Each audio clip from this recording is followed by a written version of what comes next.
নমস্কার, আমি অনুময়। গ্রিন রুমার গপ্প চ্যানেলে আপনাদের স্বাগত।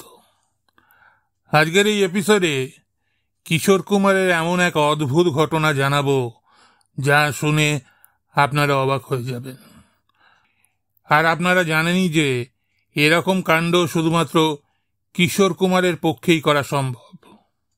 এই ঘটনাটা কিশোর কুমার আর আর.ডি. বর্মনকে নিয়ে, যেটা ঘটেছিল আপকি কসম সিনেমা তৈরি করার সময়। ফিল্ম আপকি কসম 1974-এ রিলিজ হয়। মেইন কাস্ট ছিলেন রাজেশ খান্না, সঞ্জীব কুমার আর মুমতাজ। এই ফিল্মে মোট 6টা গান ছিল।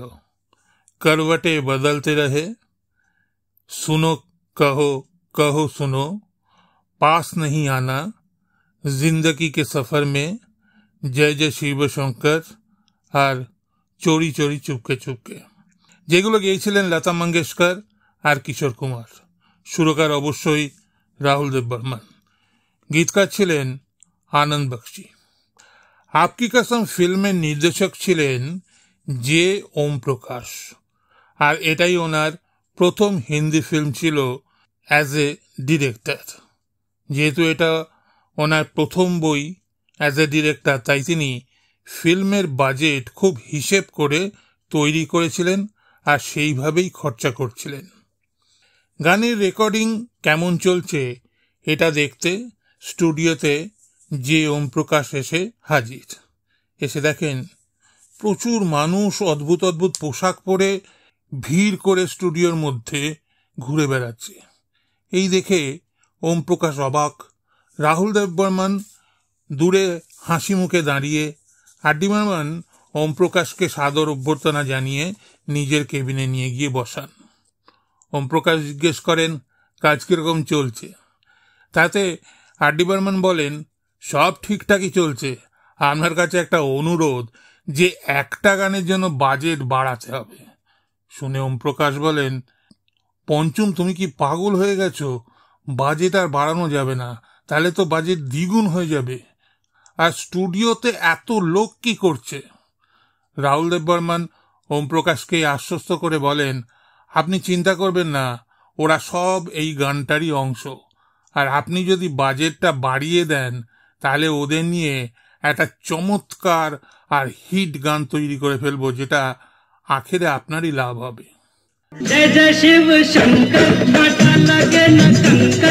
ওম প্রকাশ গাঁই করতে থাকে এবং পরে গানটার বাজেট 50,000 টাকা করে দেন।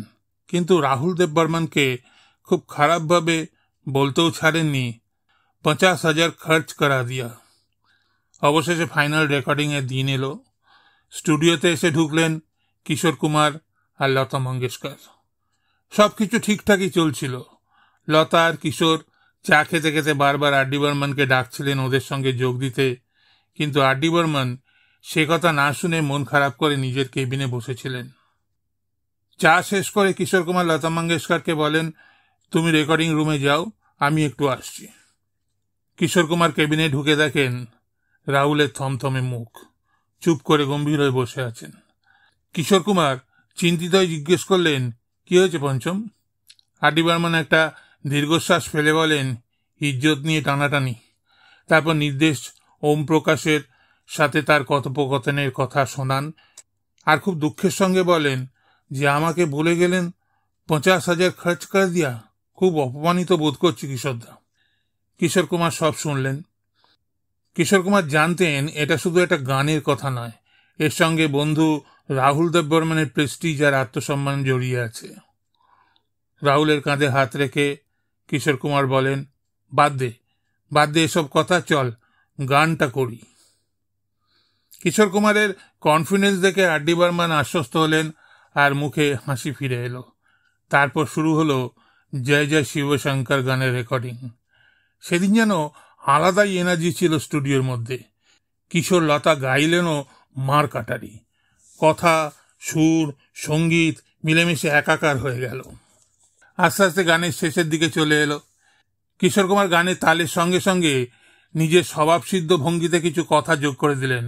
अरे बजाओ बजाओ, ईमानदारी से बजाओ, 50,000 खर्च कर दिया। अरे बजाओ रे बजाओ, ईमानदारी से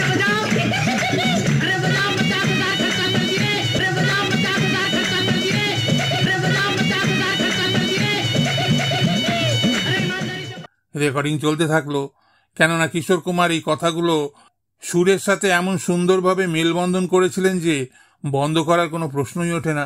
সবাই মনে করেছিলেন এগুলো গানেরই লিরিক্স। যেইমাত্র গান শেষ হলো, আর.ডি. বর্মন দৌড়ে গেলেন রেকর্ডিং রুমে। গিয়ে দেখেন কিশোর আর লতা দুজনেই খুব জোরে জোরে হেসে চলেছেন। আর.ডিও যোগ দিলেন সেই হাসিতে। যখন নির্দেশক যে ওমপ্রকাশ এই গানটা শোনেন, তিনি খুব রেগে যান আর আর.ডি. বর্মনকে বলেন শেষের কথাগুলো এডিট করতে। কিশোর কুমার খুব কনফিডেন্সের সাথে বোঝালেন যে এডিট করবার কোনো প্রয়োজন নেই, গানটা হিট হবে। ওমপ্রকাশ প্রথমে মানতে চাননি, পরে কিশোর কুমারের কনফিডেন্স দেখে রাজি হয়ে যান। আর সবশেষে আপকি কসম রিলিজ হবার পর বক্স অফিস কাঁপিয়ে সুপারহিট হয়ে গেল, আর গানের ওই অংশটাও দর্শকের হৃদয়ের মণিকোঠায় আজও জীবন্ত হয়ে আছে। আর এভাবেই কিশোর কুমার রাহুল দেব বর্মনের অপমানের জবাব দিয়েছিলেন। এপিসোডটা ভালো লাগলে চ্যানেলটাকে সাবস্ক্রাইব করে রাখবেন এরকম অনেক না জানা কথা শোনার জন্য। নমস্কার।